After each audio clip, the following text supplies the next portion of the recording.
ড্ৰাগছসহ এজনক আটক। জাগুনৰ লেখাপানী আৰু জাগুন আৰক্ষীৰ যৌথ উদ্যোগত ড্ৰাগছ বিৰোধী অভিযানত বৃহৎ পৰিমাণৰ নিষিদ্ধ ড্ৰাগছ জব্দ কৰাৰ লগতে এজন লোকক আটক কৰা হৈছে।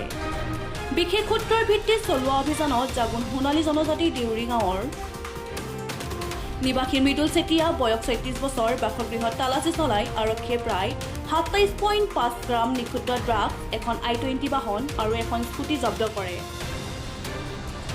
আৰক্ষী তথ্য অনুসৰি ধৃত মৃদুল চেতিয়া পূৰ্বেও নিষিদ্ধ ড্ৰাগছ ব্যৱসায়ীৰ সৈতে জড়িত থকাৰ অভিযোগত দুবাৰকৈ জেললৈ প্ৰেৰণ কৰা হৈছিল। বৰ্তমান লেখাপানী আৰক্ষীয়ে ধৃত লোকজনক নিজৰ জিম্মাত ৰাখি অধিক তথ্যৰ বাবে জেৰা অব্যাহত ৰাখিছে। চাওঁ আহক মাৰ্ঘেৰিটাৰ পৰা সুজিত হাতী বৰুৱাৰ এই প্ৰতিবেদন।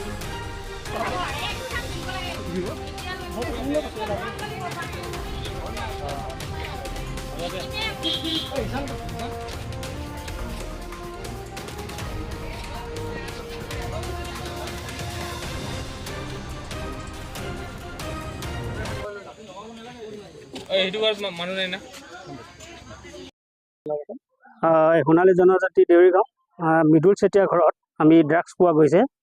আজি প্ৰায় 3বাৰমানলৈকে মানে তাক ড্ৰাগছ ধৰা হৈছে। মানে এই বাৰে বাৰে ৰেহাই হৈ আছে।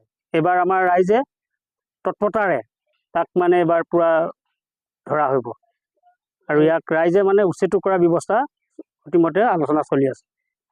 আপোনালোকে ৰাইজে ধৰিছে নে আৰক্ষী দলে আহি পেলাই ধৰিছে? আৰক্ষীয়ে ধৰিছে। আৰক্ষীয়ে ধৰিছে। ৰাইজৰ সহযোগ লগতে কি বস্তু চিজ কৰা হৈছে? এতিয়ালৈকে চিজ কৰা হোৱা নাই, হ'ব। এটা গাড়ীখন হ'ব, বাইক আছে, এইবিলাক চিজ হৈ যাব। আমি প্ৰশাসনক বিচাৰোঁ মানে তাক চিৰ জীৱন কাৰাগাৰ মানে দণ্ডনীয় দিব লাগে প্ৰশাসনক। আমি মানে প্ৰশাসনক অনুৰোধ কৰিছোঁ যাতে আমাৰ সৰু সৰু ল'ৰা ছোৱালীবিলাককো মানে বৰবাদ হৈ যাব, যাতে সেইটো নহওক। মানে ইয়াক চেতিয়াটোক ধৰি মানে কাৰাগাৰ না একদম মানে লেঙুৰা ভেঙুৰা কৰি মেলি হ'লেও তাক মানে বুঢ়া বয়সলৈকে তাক জেলতে থ'ব লাগে। কিমান দিন পৰা কৰি আছে বুলি আপোনালোকে গম পাইছে? আমিতো বহুত কেনেকুৱা বছৰ হিচাপ হৈ গ'ল আৰু ৩-৪ বছৰ আগৰ পৰা কৰি আছে। আজি আমাৰ ইয়াত দহ বাগান থাকি এনেকুৱা ঘৰ বনাব বেয়া নাই। আজি ইয়াত 2-3 বছৰ থাকি এনেকুৱা আজি অট্টালিকা ঘৰ বনালে। ব্যৱহাৰ একো নাই তাৰ, এই ব্যৱহাৰ। আমাৰ গাঁৱতে মৃদুল চেতিয়াৰ ঘৰতে ড্ৰাগছ ওলাইছে বুলি কৈছে প্ৰশাসনে, আৰু ৰাইজৰ প্ৰশাসনৰ সহযোগত ধৰিছে, পাইছে। আৰু এইবাৰ লগাই 3বাৰ হ'ল, 2বাৰ জেল খাই আহিলে, এইবাৰ লগাই 3বাৰ হ'ল। ৰাইজৰ আগতে কৈছে যে নকৰোঁ বুলি, কাৰণে নকৰোঁ, প্ৰতিশ্ৰুতি দিছিলে যে আমি আৰু এবাৰ ধৰা পৰিলে আমি ইয়াৰ পৰা উঠি কেনে যামগৈ বুলি। সেয়েহে আমি বিচাৰোঁ যে ৰাইজে, আমাৰ দেউৰী ৰাইজে বা আমাৰ ওচৰৰ অঞ্চলৰ জাগুনবাসী ৰাইজৰ সকলোৱে বিচাৰে যে ইয়াত থাকিব নালাগে, ভাল জেগাত থাকক বা ইয়াৰ পৰা গুচি যাওক, সেইটোৱে আমি আহ্বান কৰিম। আৰু আমাৰ মুখ্যমন্ত্ৰী ডাঙৰীয়াই এইবোৰ বহুত পদক্ষেপ লৈছে যে ড্ৰাগছ